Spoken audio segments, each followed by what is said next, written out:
O ministro Gilmar Mendes, do Supremo Tribunal Federal, suspendeu temporariamente os trabalhos da comissão que busca acordo sobre a lei do marco temporal e prorrogou o prazo para o dia 2 de abril. A repórter Luciana Verdolim tem os detalhes. O pedido da Advocacia-Geral da União foi de mais tempo para avaliar a proposta que foi apresentada na audiência de conciliação no Supremo Tribunal Federal.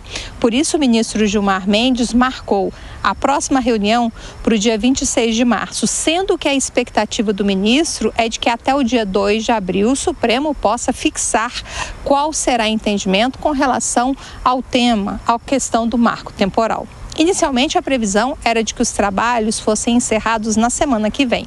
Cabe ao governo agora apresentar propostas com relação ao processo de demarcação efetivamente das terras indígenas e o principal, a proposta de indenização aos proprietários de terra que perderem as suas propriedades durante o processo. O Supremo tem realizado audiências de conciliação desde agosto do ano passado, para tentar discutir a lei do marco temporal em busca de um consenso, de um acordo entre União, Congresso, estados, municípios e indígenas.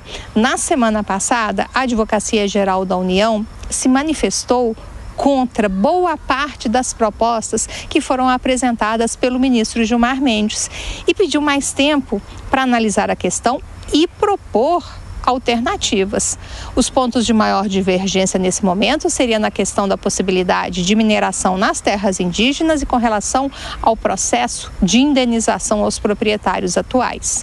O marco temporal, vale lembrar, aponta que os indígenas teriam direito às terras que efetivamente ocupavam até a promulgação da Constituição de outubro de 88. Para o Supremo, a lei seria inconstitucional. Mas o Congresso Nacional, logo depois desse entendimento, aprovou lei mantendo a Constituição de 88 como marco. Foi para tentar buscar um acordo antes de levar esse caso novamente ao plenário do Supremo que o ministro Gilmar Mendes decidiu realizar essas audiências públicas para tentar chegar a um consenso com as partes. Com o pedido da União, a questão fica suspensa por 30 dias e só voltará a ser debatida no fim do mês que vem. De Brasília, Luciana Verdolim. Vamos chamar os nossos comentaristas Sérgio Zagarino e Gesualdo Almeida. Gesualdo, eu começo com você. Esse embate entre o jurídico e político, com muitas sanções dos dois lados e vontades políticas dos dois lados, né, para ter esse consenso entre os indígenas e principalmente os ruralistas, né?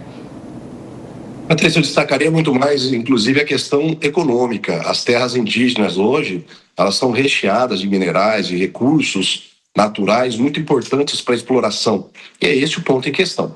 Para que a nossa audiência da PAN nos entenda o que é esse marco temporal. Os indígenas estão aqui no país desde 1500, quando aqui chegaram os portugueses, os primeiros colonizadores. Ora, no primeiro momento, parece, portanto, que as terras seriam deles. E assim eles foram cada vez mais limitados em colônias, em suas tribos limitadas territorialmente. A Constituição Federal de 88 assegurou aos indígenas a propriedade das suas terras onde eles estivessem. E aí vem a discussão. Que terras são essas? As terras que eles ocupavam em 88 ou terras históricas ocupadas por ele? A tese defendida pelo Congresso é de que é a partir de 1988. E o Supremo Tribunal Federal, então, discute a constitucionalidade desta legislação. E a proposta que se apresenta pelo Gilmar Mendes é indenizar, por exemplo, aqueles que hoje seriam proprietários de terras dos indígenas. Ora, essas terras são dos indígenas, não há de se falar de indenização. São terras invadidas. Isso é a questão do marco temporal e a interferência do STF é um absurdo.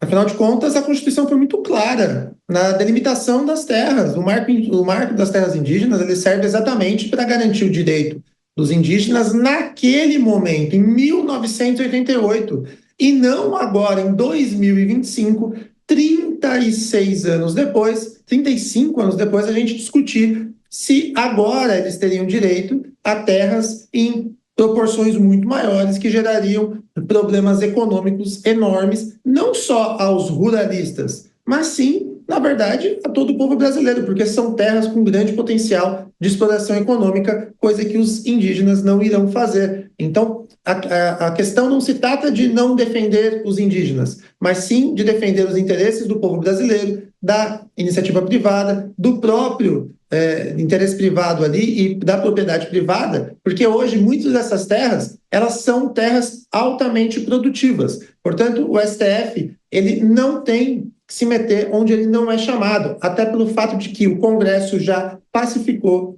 esse tema.